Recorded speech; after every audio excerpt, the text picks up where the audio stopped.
I would urge is that you interrogate what people mean when they say or they are pro-Palestinian or they are for free Palestine.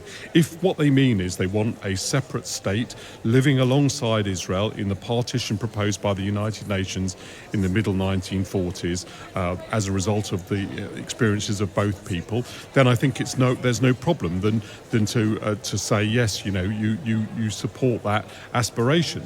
But if by that they're making the suggestion, which I think a lot of them are, that there ought to be no Israel, this is millions of Jewish people who would be open to the kind of thing that's happened over the last few days. And Jewish people are simply, two things. Not only ought they not to, but are not going to allow that to happen again. This is what every time we meet on Holocaust Memorial Day, and we finish with that statement, never again. This is what never again means. What do you think, Danny? Should supporters of Palestine stay at home now? Well, look, there are two things that these people that are protesting are the statements they're making by coming out, and they have to decide whether they want to make these statements. The first is that they they think is justified, the killing of innocent civilians and, the mutilation of bodies, the raping of women, the hostage taking. That's what inevitably, by timing your protest at this moment, you're saying you think that is justified by the situation. And the second, they're making a statement that's always very difficult to counter because they say free Palestine. And I personally, of course, want Palestinian aspirations for a state to be recognised, and I want every human being to be free.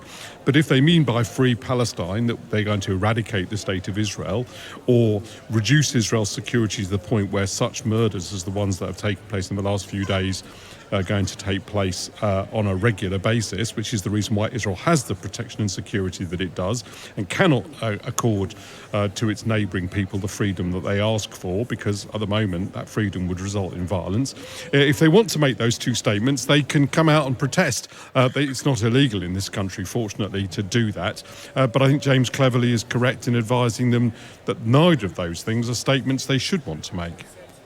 Actually, there is a question of the law and legality around supporting Hamas, which is a prescribed terror organisation, and exactly what you're chanting and where you're chanting it might fall into that. What do you think, Miranda? It's very tricky, isn't it? Because there's always the danger. We've already seen really horrible examples of anti-Semitic attacks on Jewish businesses, Jewish restaurants in the UK. There's always the danger of a sort of contamination from something horrific happening in the Middle East. But I think it's interesting what Danny says, and I think the problem is that you have to remind people that the mission of these organisations is to wipe Israel from the map. It's not a case of normal relations between neighbouring countries who then have sort of conflict over territory. So, it is a kind of unique problem in the world. And so it's right to remind people that those protests are actually supporting a cause which is to eliminate the state of Israel. So, and I think that does make it different. That makes it a different, right, different Miranda, qualitatively different protest. Absolutely. And 45% of Jews in the world now live in Israel. And one of the reasons that Israel was created was to try to have a safe haven in the world after centuries in which there wasn't a safe haven in the world for Jews. And unquestionably, this has resulted in Israel having, an extremely difficult relationship with its neighbours, which has involved itself in robust security measures. And, some people have sort of suggested, are these security measures disproportionate? And what's happened over the last few days is that it's been proven that they were not disproportionate, that the aim was, in fact, to kill innocent civilians in large numbers in order to make a political point. And, people who want to come out and protest are making a statement that they favour that. And actually, obviously there's always this balance. Do you want people to come out on the street and say something appalling? What should the law say about that? Actually, I think if they want to discredit themselves in that way, we're all learning something. And, I don't think I should interrupt my enemy when they're making an error.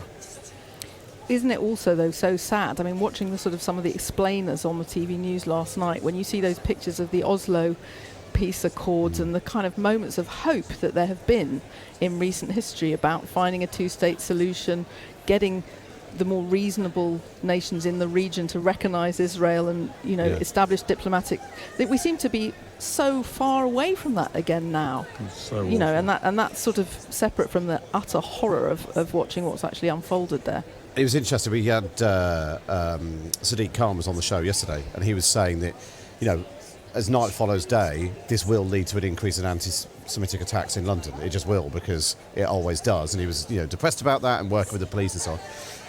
But also, ultimately, Mark Drake was on the show yesterday. He said that the two-state solution is even further away than it has been for a very long, perhaps ever, and yet that is still the only solution. I think Israel and Palestine have to exist side by side. For those people who are listening to this, who take the view, they're very sympathetic to the Palestinian aspirations for a nation state, and they're very sympathetic to the plight of the Palestinian people. What I would urge is that you interrogate what people mean when they say or they are pro-Palestinian or they are for free Palestine. If what they mean is they want a separate state living alongside Israel in the partition proposed by the United Nations in the middle 1940s as a result of the experiences of both people, then I think there's no problem than to say yes, you support that aspiration. But if by that they're making the suggestion, which I think a lot of them are, that there ought to be no Israel, this is millions of Jewish people who would be open to the kind of thing that's happened over the last few days. And Jewish people are simply, two things, not only ought they not to, but are not going to allow that to happen again. This is what every time we meet on Holocaust Memorial Day, and we finish with that statement, never again. This is what never again means, literally not allowing this situation to happen now.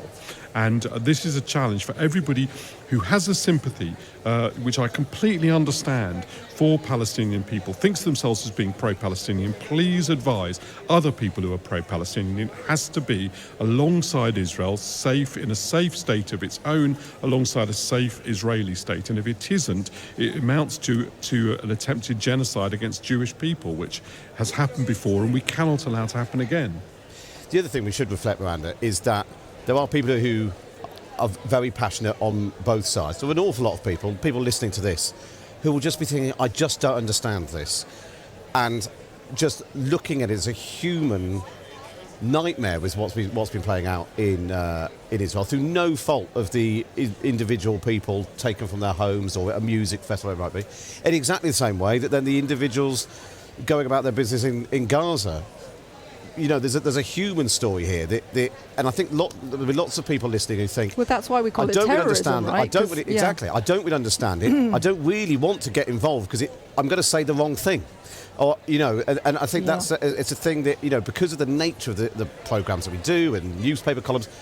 It's always the people who've thought about it a lot and have very strong positions. There are lots of people viewing this as a dreadful human story. Well, it is, and the individual human stories are absolutely horrific. The news is very, very difficult to watch at the moment. Yeah.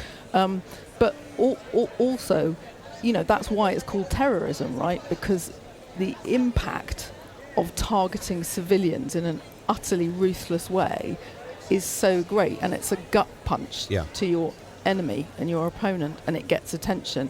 And unfortunately, sometimes terrorism works because it sort of pushes either the international community or domestic authorities or whatever towards some change of position. And of course the concern here is that the terrorist atrocities will push the sort of retaliation from Israel, which then escalates the whole thing, and it becomes unmanageable. Well, it's the news is grim, and the big fear is it's quite obviously going to get worse. I think.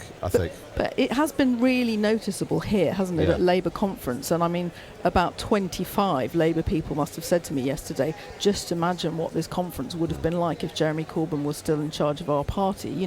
There was that Corbyn leadership speech when the hall was full of Palestinian flags, not Labour flags or the Red Rose, and here we are this week with a completely united Labour leadership, and in fact even the conference as a whole, almost no dissent from solidarity with Israel. A very small protest outside yesterday. And that is a huge change in 3-4 years. And the crucial thing was this was not by Jeremy Corbyn simply support for Palestinian people's self-determination.